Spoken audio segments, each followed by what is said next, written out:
As the pandemic continues and we're all confined to the safety of our homes, even if Jan Fran's not particularly enjoying it, we here at The Drum have invited you to join our Book and Other Stuff Club. It gives us an opportunity to talk about the books or films you might be reading or watching to help you get through these days of isolation. This week, a collection of poems and works by women of diverse backgrounds from Western Sydney. Sweatshop Women it's called, with illustrations, aren't they wonderful, by Amani Haydar. Sweatshop is a literacy movement that provides writers and artists from culturally and linguistically diverse communities with training and mentorship opportunities. Being surrounded by women of colour who are also trying to connect to literature in an empowering way is really valuable. Best thing I like about Sweatshop Women is that I get to learn every time I go to a session, and I love the cultural exchange and the shared thoughts and ideas. You know, this movement in this book isn't something that we had growing up, so the fact that there's been so much positive reception, especially in our respective and across our respective communities, is testament to the fact that they probably feel the same way. Joining us now is the editor of the anthology, the general manager of Sweatshop, Winnie Dunn. Hi, Winnie. Hi, Ellen. How are you? Very well, thank you. Tell me about these wonderful women. We saw their illustrations on the screen. What happens when you get them all together in a room to write? Well, I'm the general manager of Sweatshop Western Sydney Literacy Movement, which is dedicated to empowering culturally and linguistically diverse writers, mostly from Western Sydney and Sydney. And the thing about Phoebe Grainer, Shirley Lee and Sara Saleh that you saw in their readings and in the way that they were talking about their work is that it's very culturally specific, it's very nuanced, and it's very detailed in the way that they tell stories. And so that's what it's like to be in a room full of women from culturally and linguistically diverse backgrounds, is that we come together to speak to each other as an act of solidarity together. And these are wonderful, powerful stories. They're funny and they're wrenching and they're precious family stories. It's terrific reading. And I want to play Phoebe Grainer, who's a Jungan woman from far north Queensland. She tells the story of the stolen generations. What a family story this is. How the authorities tried to take away her grandfather, little baby he was, and the intense bravery and courage of her great-grandmother, who hid this infant in a hessian bag, tied him up in a tree, and then waited out the police raid. Today I'm going to read Gum Gum. This story is inspired by my grandfather, Granddaddy G. When I was young, my father, he told me this story about Granddaddy G, about when he was a baby and he was tied up in a tree by his mother. No words spoken. They knew I knew what they came for. I sat there drinking tea. I didn't look at them. I just saw their shiny black shoe, devil foot. Heard them moving around things inside my house, tipping my stuff upside down, searching. But I didn't care. I sat there calm.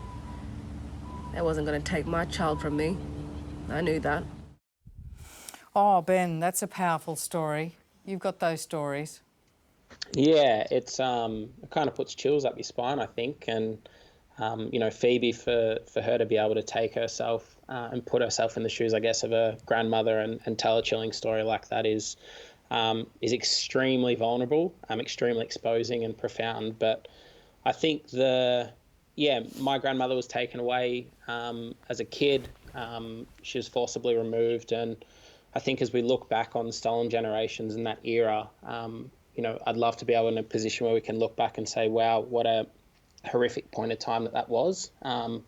And today, you know, during a pandemic, as we start to reconsider, I guess, our own family units, our own kinship structures and the importance of those around us, it's, you know, be remiss of me to not clarify that there's more kids being taken today than there was during the stolen generations.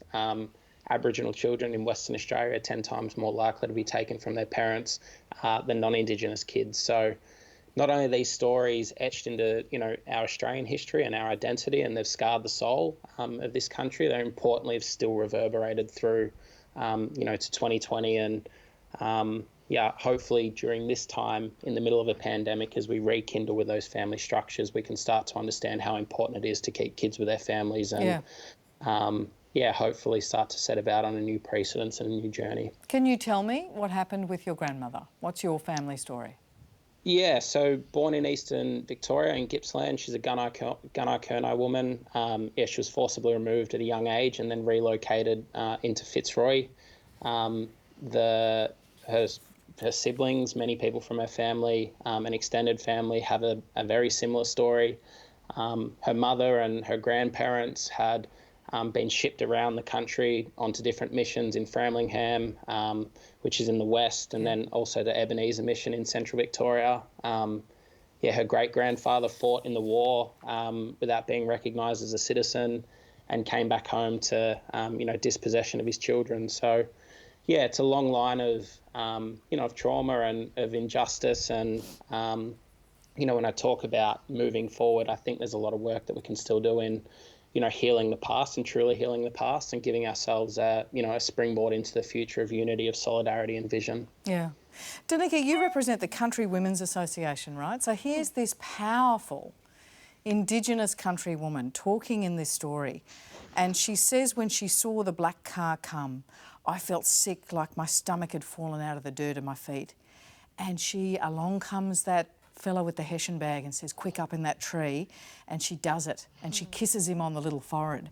And I thought to myself, that's courage like we talk about soldiers' courage, that is. Oh, truly, truly courage. And as Ben said, extremely vulnerable to be sharing in such a real way that paints a real picture that we actually get it. Like, it's not just, something that we read about in a history book and that was, once upon a time. Well, we and resist it's not these anymore. stories. And I commend this story to anyone. It's 2 pages of powerful writing that makes you think, what an amazing Australian woman. And from the grassroots as well, from people that, have been empowered to have the bravery to tell those stories, to understand that they can write, that they can put these things and we down. want to hear it. And we want to hear more of it.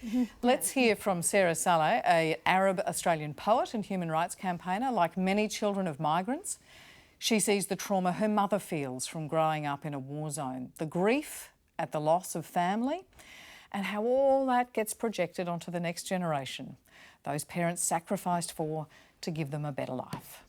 The piece is about migration and motherhood trauma and intergenerational trauma as well. What we rarely question is, at what cost? What did my parents lose getting here? As though my mom and dad didn't have a life before, that they weren't a whole person before. So I think without romanticizing it, what this piece is that, it's a reminder that we've been ripped out of families and communities and systems of kinship. We met Aunt Farida waiting in line at Abu Wadi, the local grocery store, days after we first moved into the area. With her pungent smell of 5 ashtrays, she wasted no time Arab auntieing me. Bintik beautiful. Pretty soon we'll be finding her a handsome hadis, Aunt Farida said to Mama, with her words wrapped up in phlegm, a Lebanese accent, and a lifetime of lighting cigarettes. Isn't that a wonderful story, Jan Fran? Does that remind you of aunties that your parents have adopted and the uncle who put up the satellite dish and came into their lives forever? Let me tell you, every single Lebanese woman over the age of approximately 35 has a moral duty to set you up with a bloke. They have a moral duty to matchmake you with somebody that they know, or the son of somebody that they know knows. I think that's sort of the through line of it all. It's funny. Migration can do a number of things to people. I think that there is, to some extent, an intergenerational trauma that's sort of passed down in a very silent way. But I also think there's so much humour that's passed down in the very same way, and there's so much resilience that's passed down the very same way. And it's funny, this pandemic has really somehow made me and my mother quite a lot closer. And she talks about sort of being, so my background's Lebanese, and you know, there was a very long sort of civil war in Lebanon, and my mother kind of it spends a bit of time reminiscing on the civil war, where she says they spent 2 years without electricity and without water, but her stories are hilarious. They are so funny, you know, and you don't actually ever think of war as being funny, because of course it's not. It's the complete opposite of funny. But hearing those stories come from my mother, what is about funny? that time, What does she say? What does context. she say? Tell me. Oh, you know, just sort of like ridiculous things that they would have to get up to, and how they would have to sort of wake up really early in the morning, and how they would use the water from the dishes. They would have a bucket underneath to then use that water to mop the floor, and there would be the little one trying to siphon the water from the mopped floor so they could use that water for the garden. And we would just kind of just crack up at the way that my mother tells these stories. It comes from a place of very sort of matter-of-factness, you know. We went through this, and she feels like she's an almost stronger person for going through it. And that's been one of the reasons that it's been so hard to get my grandmother to stay home, because she survived a civil war. And she's absolutely certain that if she survived that civil war, no such pandemic is going to get to her, you know. All right. So there's all these stories passed down, yeah. That's wonderful, a wonderful time, lockdown. And finally, let's hear from Shirley Lee, a second-generation Vietnamese writer from Western Sydney. Now, she describes a wonderful multicultural experience on a Sydney train. Here she is, a second-generation Buddhist woman wedged in beside a Muslim girl in a headscarf and a buff Islander man with a backpack, and this American evangelist comes on board, screaming at them to repent. Got that? The inspiration behind my piece was from an incident that happened on a Sydney train last year. Basically, an anti-abortion preacher stormed the carriage and made everyone listen to his opinions. A preacher enters the carriage and yells, "You need to repent." I mean, I wouldn't mind being reincarnated into a black cat lazing on the roof of a quirky inner Western Sydney house. It's funny how karma works. I would like to know what I have done wrong to have to listen to this preacher trying to tell me how to get into heaven when all I'm trying to do is to get to the next life. Rebecca, this is really interesting. This is basically saying, look, multiculturalism is tedious and chafing for migrant families too. Well, I was able to access a little bit of the anthology online, and I must say it was brilliant to whet my appetite, because there was first a very short piece by an Indigenous writer about giving birth in the bush, and the second one was by a Vietnamese lady who was talking about how, as a child, she was told a story about a witch, and that persuaded her to eat a very large amount of pork because the family had just killed a pig, and so pork was on the menu, breakfast, lunch, and dinner for quite some time. And it's funny. Pig. It's funny. Big pig. So I think for all of us, this is fantastic writing. It stands on its own 2 feet as being very, very, very worthwhile, but as an insight into the incredible richness of our community, it's actually in these times, it's pretty uplifting to know that this is the stories that are all around us if we just take the time to listen. Yeah, Winnie, we're nearly out of time. Just tell me very, very briefly, what is the response when people read it and go, oh my gosh, that's my life, that's my family, that's my garage?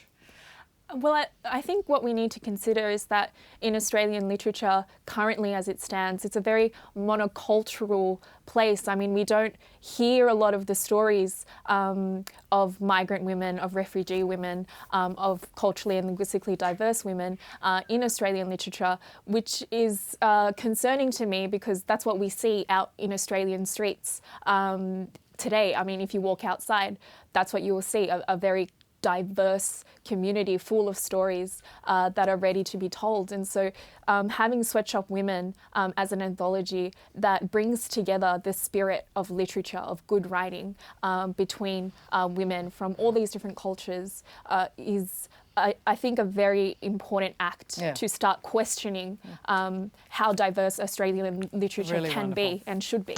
And it's a wonderful book. Thank you so much for your work on it, and to all the writers. For those of us who've got a limited span of attention, this is wonderful because it's short stories and stories of Australia. Thanks so much to our panel, to Danica, Ben, Jan and Rebecca, and to our guest Winnie Dunn. Have a great weekend. Good night.